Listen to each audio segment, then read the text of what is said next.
Com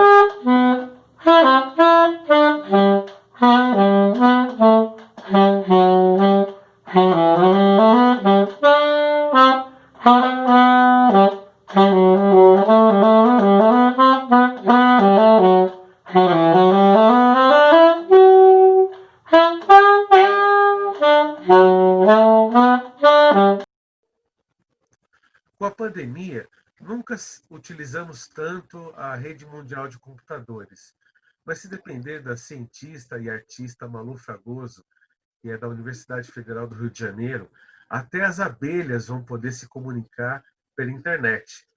É o projeto que ela está começando a realizar na sua fazenda em Barra do Piraí, uma fazenda que foi da filha de Rui Barbosa, onde ela começa a fazer experimentos com os enxames de abelhas lá da fazenda.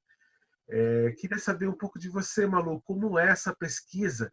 Como que as abelhas podem se comunicar pela internet? Como surgiu essa pesquisa? Oi, Roger, muito obrigada pelo seu convite.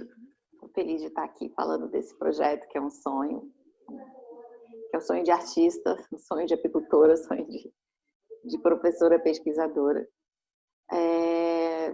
Bom, tudo começou quando eu vim cuidar, administrar essa propriedade, que é uma propriedade familiar, né, uma herança familiar, o que tinha um apiário. E eu nunca tinha visto, não sabia o que era, e comecei a estudar e me apaixonei pelas abelhas. E na época, a minha ideia era me capacitar para eu poder cuidar das abelhas, né? Entender, estudar as abelhas e cuidar delas. E aí foi mais ou menos nesse momento que começou assim, aquele problema do desaparecimento das abelhas nos Estados Unidos, e isso me levou, ainda me estimulou mais ainda a tentar entender o que era isso, o que estava acontecendo, e me dedicar a essa perspectiva. Mas, ao mesmo tempo, eu sou artista e trabalho com arte e tecnologia desde o início dos anos 90. E estar aqui nessa propriedade rural me permitiu conciliar essas vocações, né? Esses desejos. Então, conseguir trabalhar com a tecnologia, a gente trabalha com uma tecnologia low-tech, né? Tentar absorver esse pensamento tecnológico, tentar se apropriar dele para os processos artísticos, e aí utilizar um espaço de trabalho, de relacionamento, de experiência, que é essa fazenda. E se a gente está hoje desenvolvendo tanta coisa, principalmente agora na pandemia, quando as pessoas se viram na necessidade de estar melhorando a qualidade da comunicação, melhorando os espaços de interlocução como esse que a gente está usando aqui, e viabilizando, popularizando a tecnologia da transmissão online, da telemática, né, que é a telecomunicação informatizada, aí surgiu uma coisa que chama IoT, né, que é a internet das coisas. E essa internet das coisas é como que as pessoas fazem máquinas se comunicarem, como fazem objetos se comunicarem. E aí na minha cabeça foi, então, por que não fazer abelhas se comunicarem? Ou por que não nos comunicar com abelhas? Por que não criar uma comunicação interespécie? Já que eu estou aqui fazendo um esforço enorme, tentando entender como funciona esse universo natural de uma pessoa que veio de uma vida urbana e de um trabalho intelectual, mas que eu tenho uma imensa paixão pela natureza e por estar aqui. Então foi mais ou menos esse o caminho, foi juntando o aprendizado que eu fui tendo ao longo do tempo, a oportunidade de estar aqui, e essa situação de repente, você ter uma proposta, um problema a resolver até, né? Que é como sustentar como salvar as abelhas, né? Como fazer com que elas não se percam nesse mundo do agrotóxico, que a gente não perca essa fonte fantástica de alimento, e o trabalho delas, né? De polinizadoras. Malu, Importante. isso é interessante porque é bom lembrar, né, Malu, que segundo a ONU, 75% dos cultivos, dos alimentos que nós consumimos, são polinizados por abelhas. E segundo a Embrapa, 80 culturas no Brasil são muito dependentes da polinização das abelhas, né? Quer dizer, pensar em cuidar das abelhas é também pensar na nossa própria sobrevivência enquanto espécie, né? Que é uma coisa que também a gente está buscando aprender com essa pandemia, quer dizer, um vírus tão pequeno, tão microscópico pode parar a humanidade, né? E da mesma forma, se as abelhas desaparecerem também, muitos alimentos vão desaparecer também, né? Então, o seu projeto ele busca também fazer com que as abelhas tenham uma qualidade maior de vida, né? E de proporcione vida para a gente também, né? Olha, você falando aí em qualidade de vida, eu às vezes eu fico me perguntando o que é qualidade de vida, né? Primeiro para nós, e aí depois para as abelhas, o que as abelhas acham que é qualidade de vida? Bom, talvez isso seja uma das coisas a se perguntar, fazendo um projeto desse, né? Onde você está monitorando as abelhas e tentando descobrir o que é isso, né? Que mundo é esse, que universo é esse? Mas o projeto que eu comecei em 2012 chama-se SHAST, né? Que é uma sigla que está representando o Sistema Habitacional para Abelhas Sem Teto. E é um projeto que, naquele momento, em 2012, quando a gente já tinha a síndrome do desaparecimento das abelhas acontecendo nos Estados Unidos, ainda não tinha chegado no Brasil, a gente estava pensando na universidade em como criar um sistema de monitoramento onde a gente pudesse capturar enxames de abelhas em situações de risco, seja urbano, que tem muita abelha nas cidades, né? O Rio de Janeiro está lotado de abelhas em tudo que é lugar, e transportar essas abelhas para áreas de produção orgânica, área de produção limpa, né? Por quê? Porque ao mesmo tempo, quando eu vim aqui para essa propriedade administrar aqui, eu também me propus a não trabalhar com agrotóxico. Eu falei, eu não vou começar todo um projeto de sustentabilidade usando veneno. Então, eu entrei para o grupo da Associação dos Produtores Agrobiológicos do Rio de Janeiro e fui aprendendo ao longo dos anos como cultivar os alimentos, enfim, tem o meu gadinho, essas coisas, tudo sem usar veneno. E aí, então, trazer com essa associação, eu vi a possibilidade da gente conseguir levar essas abelhas, tirar elas de situações de risco e levar elas para situações onde elas estão protegidas, onde elas não seriam expostas ao veneno. E aí, como que você monitora isso também? Isso é outra situação que aconteceu comigo, porque eu vou ao Rio toda semana para dar aula e deixo aqui tudo sozinho, né? Tem ninguém aqui olhando as abelhas. Então, como que eu vou ficar observando? Aí eu fui criando esse sistema de monitoramento. Vou monitorar essa caixa de abelhas.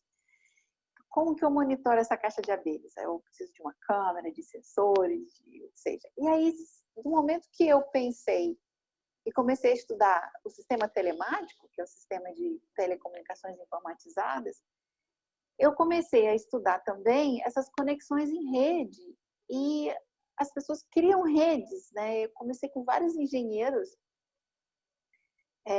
de rede e é possível você constituir redes entre objetos. Então, a internet das coisas, ela faz com que você consiga fazer a sua casa toda conectada. Então, você tem as lâmpadas, as portas que abrem, os utensílios domésticos que podem começar a funcionar dentro de um determinado horário que você quer. E aí eu falei, então, por que não criar um apiário onde as abelhas, não só eu consigo monitorar, mas elas também conseguem mandar informação uma para outra.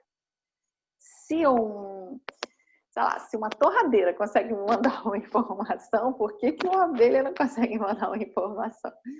E aí eu fui criando essa perspectiva de criar um sistema de comunicação. Mas tudo isso voltado para um objetivo que é esse objetivo da sustentabilidade, né? De você ter uma área limpa, de produção de alimentos limpa, onde você pode ter um polinizador que não seja contaminado e você consegue preservar o ambiente. Essa é a ideia. Malu, por exemplo, o sistema habitacional para abelhas sem teto acabou alimentando uma exposição, né, que foi feita no Museu do Amanhã em 2017, onde as pessoas tinham a experiência de estar dentro de uma colmeia, né? Já o seu projeto de internet das abelhas, ele vai conectar as abelhas da sua fazenda com abelhas da cidade? Como vai ser isso? Bom, então são duas coisas. Primeiro que é, tem essa parte toda tecnológica e agro, sei lá, biológica, né? Inserida no projeto, mas enquanto artista,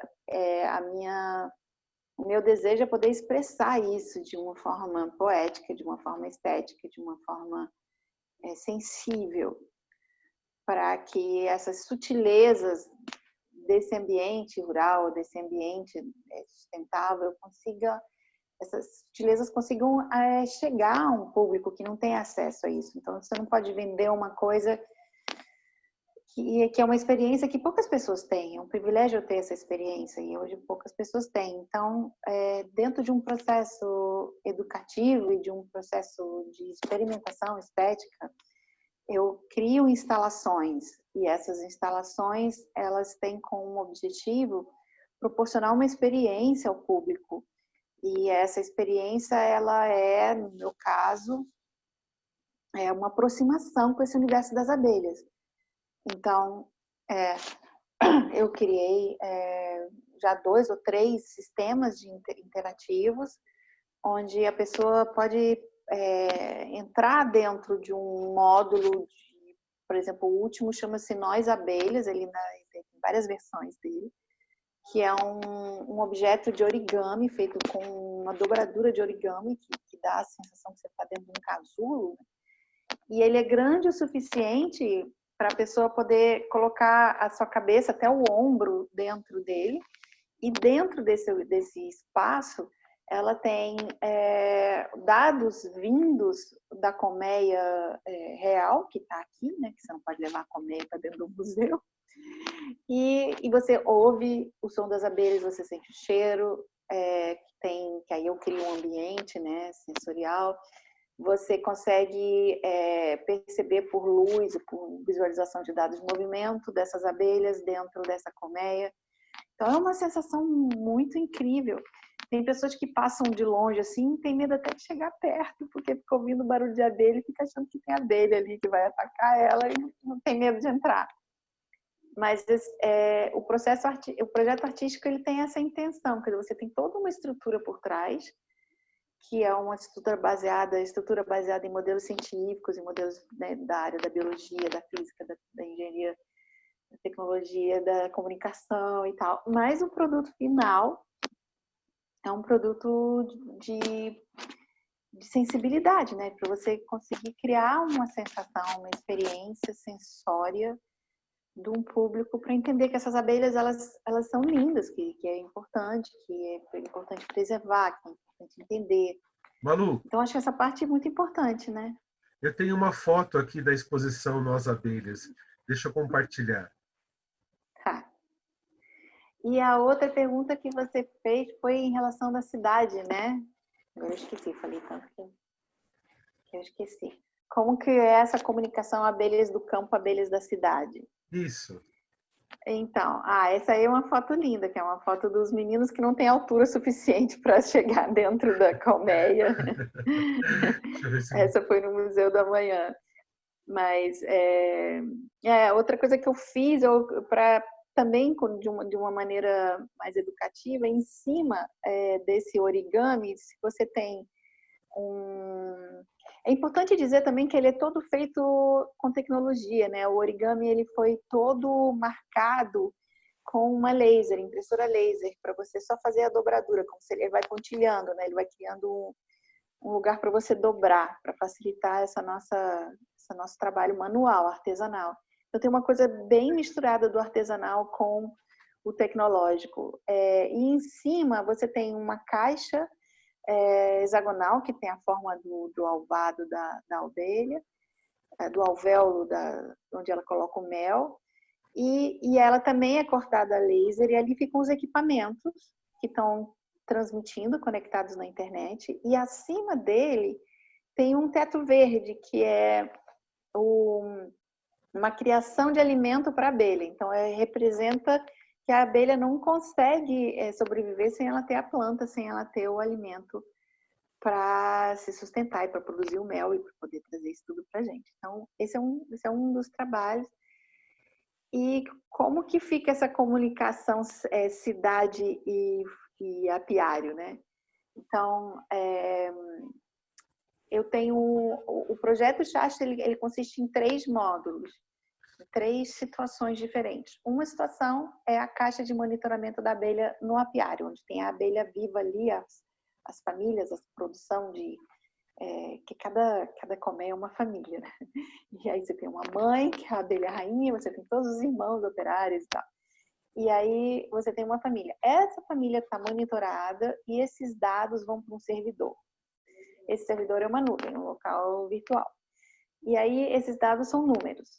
Esses números, a gente cria um processo de visualização deles. Aí já começa um processo artístico, né? De você criar imagens para os números, para a gente poder fazer a leitura desses números.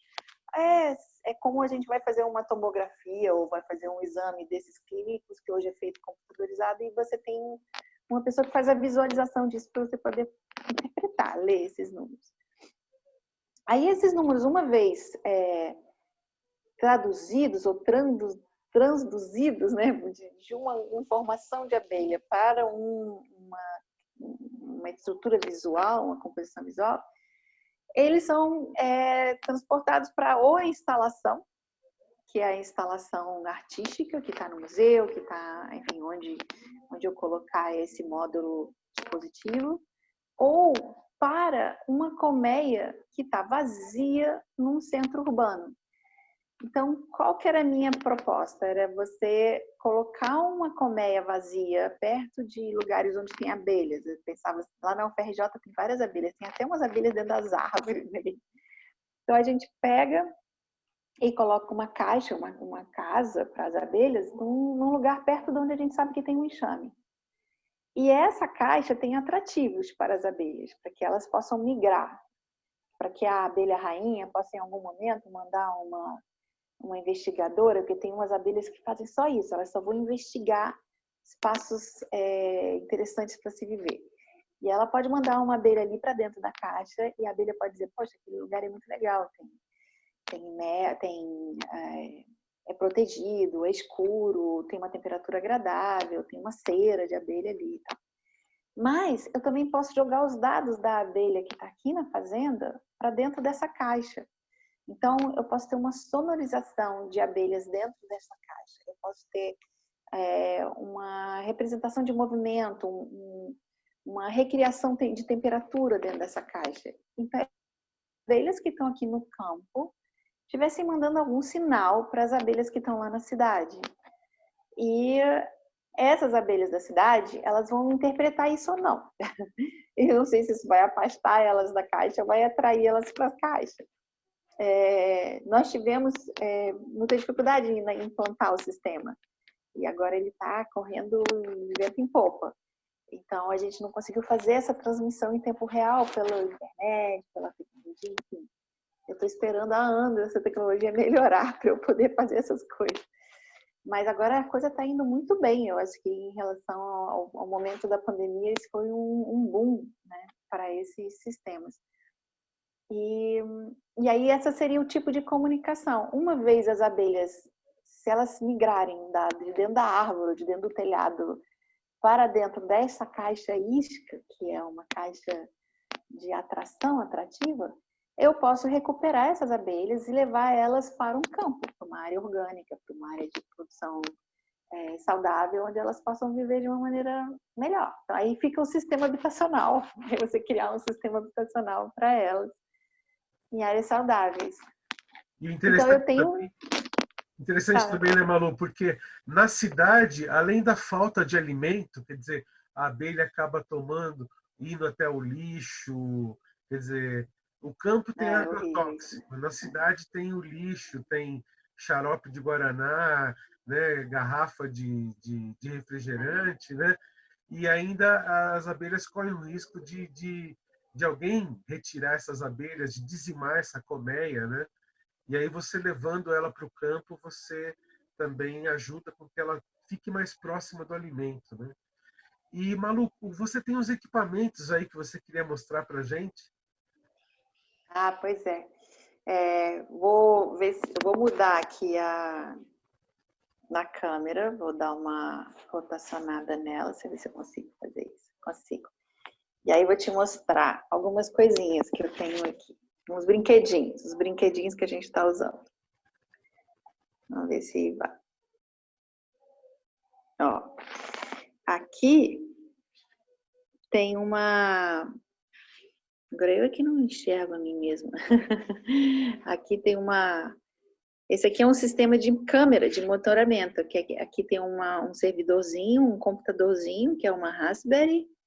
Aqui tem um power bank, que é o alimentador dela. Caso a gente tenha alguma queda de luz ou alguma interferência elétrica, ele vai proteger o sistema. E aqui nós temos uma câmera. E essa câmera, ela vem com um buraquinho, tá vendo? Mínimo. E nesse buraquinho ela fica instalada na caixa, na lateral da caixa. E eu posso movimentar essa câmera para poder observar as abelhas entrando dentro da colmeia, que é uma informação importante. Parece que existem horários em que as abelhas estão mais ativas e menos ativas, e são horários importantes para o apicultor conseguir acompanhar o manejo das abelhas. Então aqui você está vendo o meu escritório improvisado com um monte de coisas. E eu vou aqui fora te mostrar uma caixa que está em processo de montagem. Então essa é uma caixa de abelha tradicional que está sendo montada com todos esses sensores para a gente poder estar levando ela para as abelhas. E as abelhas estão aqui pertinho, estão a uns 50 metros daqui. Elas só não podem ficar muito perto da casa porque elas são, sim, seres agressivos e é difícil a gente controlar, né? Então eu não quero causar nenhum acidente com pessoas que trabalham aqui, com meus pais que estão aqui, tudo isso. Então elas ficam a uma certa distância. Mas se você quiser, eu também posso interromper depois te mandar umas imagenzinhas delas e você acrescenta aí. Você tem quantos enxames? Ai, olha, eu vou te falar de uma coisa trágica. Eu tinha umas 15 caixas, mas a gente sofreu um incêndio aqui na semana passada e queimou quase tudo. Puxa. Foi um incêndio desses enfim, muito seco e pessoas que botam fogo em algumas áreas dessas rurais e não tem muita consciência do problema que isso pode causar, e foi um Deus nos acuda aqui. Eu tive que chamar pessoas para me ajudar, tive que chamar bombeiro e tudo. E aí eu não consigo saber exatamente quantos sobreviveram. Eu vou ter que me vestir e ir lá. Eu sei que tem abelha, porque a gente passa perto e elas estão lá muito alvoroçadas, mas não sei em que condições estão. Mas eu tenho um enxame separado perto da casa aqui, que não foi atingido, que é o que eu estou trabalhando para fazer os testes, né? Para eu poder ter uma coisa pertinho. Porque se eu tiver que me deslocar toda vez para pegar um parafuso, eu fico louca. Então tem que ser um pertinho. E eu também consigo acompanhar elas, assim, se elas estão mais ativas, menos ativas, se está saudável o enxame, quer dizer, estão pertinho da casa. É uma maneira. E elas não são agressivas, elas não... A abelha não ataca ninguém, a abelha só se defende. Quer dizer, se você provocar e for lá mexer ou criar algum tipo de estresse, elas vão reagir, mas as abelhas, elas convivem com a gente normalmente, sem nenhum tipo de mal-estar, né? Mas é sempre bom estar precavida, não ficar muito perto, porque elas são muitas. Puxa, legal, Malu. É muito bonito esse trabalho. Eu acho que ele, além de ser poético, né, uma coisa que eu queria que você comentasse, que é uma coisa que eu acho muito bonita, é essa relação entre arte e ciência, né? É, houve uma separação muito grande entre as disciplinas, né? Como se o cientista não precisasse de um lado lúdico para desenvolver uma teoria, uma pesquisa, e o artista não precisasse da técnica para desenvolver a sua arte, né? E eu queria falar sobre isso, como você vê essa junção de arte e ciência, qual é a importância disso para o desenvolvimento de tanto da estética como da própria pesquisa científica. Poxa, Roger, eu nunca considerei a arte separada de ciência. Eu acho que o espírito do artista investigador é o mesmo do cientista. Eu acho que a grande diferença está no fato de que o cientista ele quer provar o que é real, ele quer entender como as coisas acontecem e ele quer mostrar como essas coisas acontecem. E o artista, ele não está muito preocupado em como as coisas acontecem, mas em como ele gostaria que as coisas acontecessem. Então, tem um lado de invenção que também tem na ciência, né? Que é interessante, que tem os dois, mas o cientista ele quer inventar uma coisa que é útil e o artista quer inventar uma coisa que é bela, uma coisa que é inesperada, uma coisa que é talvez inútil, mas extremamente emocionante. Então, são campos diferentes de onde se quer chegar, né? Mas todo o processo de investigação, de pesquisa, de tentar descobrir as coisas e a dedicação e o trabalho minucioso, disciplinado. Então, tem uma opção de coisas assim que eu acho muito importantes. Eu sinto que é uma tendência do artista. Tem artistas que não veem a ciência como uma coisa essencial e é absolutamente incompreensível. Acho que tem a ver com a natureza do artista mesmo, da pessoa, da personalidade. Porque eu, por exemplo, eu comecei minha vida fazendo gravura. Eu me apaixonei pela gravura quando eu tinha 18 anos. E a gravura era um grande laboratório experimental, né? Eu mexia com química, com ácidos e com coisas explosivas e coisas... Enfim, eu adorava mexer com gasolina, tirar tinta, achava preparar tinta, fazer a química da própria tinta. Tudo isso eu acho legal, mas isso é minha personalidade, né? Meu jeito de ver. Então, sair desse universo estético para entrar no universo científico é um pulo, porque, poxa, tudo me interessa. Me interessa tudo aquilo que possa vir a ser uma descoberta, né? Uma solução de problemas também. Então, assim, como que eu resolvo uma coisa? Eu vou estudar e vou resolver daquela maneira. E eu acho que a ciência é isso, né? A ciência é você questionar e solução de problemas. E eu vejo que com a popularização da tecnologia digital, isso fez com que o artista se aproximasse mais ainda das ciências. E dos cientistas do artista, porque a gente está todo mundo usando a mesma máquina. Então, eu pego o meu computador, abro um programa e vem um cara lá da biologia e abre o mesmo programa. Aí eu quero saber o que ele está fazendo naquele programa e ele quer saber o que eu estou fazendo naquele programa. E aí a gente acaba encontrando muita coisa parecida, muita coisa em comum.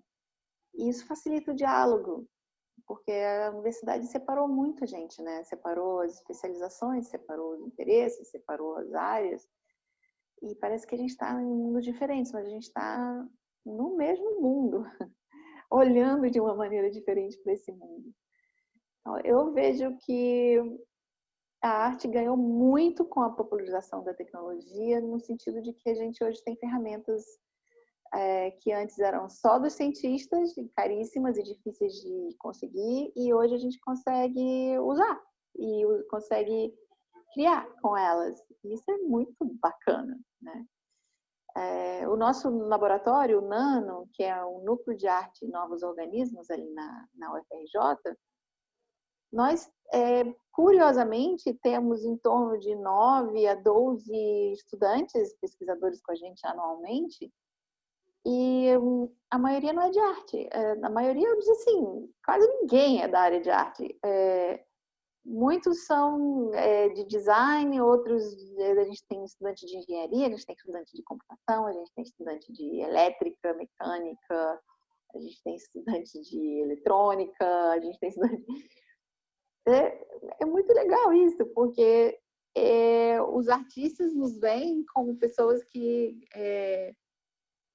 estão investigando num campo da ciência. E os cientistas nos veem como, às vezes, a possibilidade de você sair um pouco da rigidez da ciência e explorar caminhos mais criativos. E hoje a gente está instalado dentro da COP, que é dentro do CT, o Centro de Tecnologia, e a gente tem parceria com vários laboratórios ali do CT. E essas parcerias estão sendo super incríveis, estão sendo maravilhosas. E tem esse movimento todo de você entender que existe um caminho a se retornar quando se separou a arte da ciência, né? Estamos voltando, é um novo renascimento, né? Estamos voltando a entender como que essa relação do revelar os mistérios, né? E a forma como você revela isso pode ser favorecida por essa conjunção entre arte e ciência.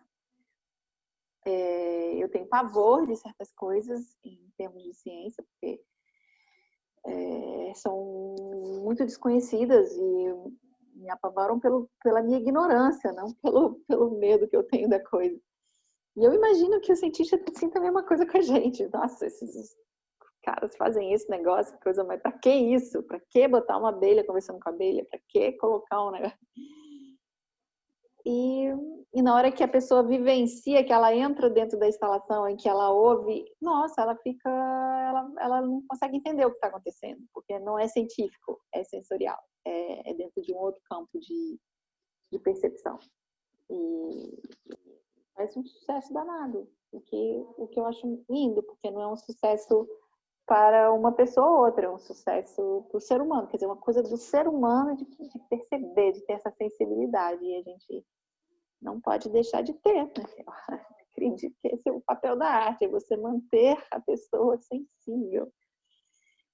E agora, nessa pandemia, assim, a gente tem sentido muito isso, a alegria de poder ouvir uma boa música, de ver as lives das pessoas cantando, das pessoas se expondo, das pessoas discutindo processos poéticos. Nossa, a gente pode dizer que, na prática, não está me levando a nada, mas, nossa, o meu coração, meu emocional fica tão feliz.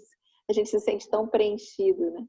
De ver um bom filme, de assistir uma boa série, de ouvir uma boa música. Nossa, tudo isso tem sido fundamental para esse momento de isolamento. E conexões via internet, né? Então vamos conectar todos, quem sabe, conectar as vaquinhas, as abelhas, os cachorros, os gatos, e conectar todo mundo. Muito obrigado, Malu. Foi um prazer falar com você, viu? Espero ver o projeto funcionando de perto em breve.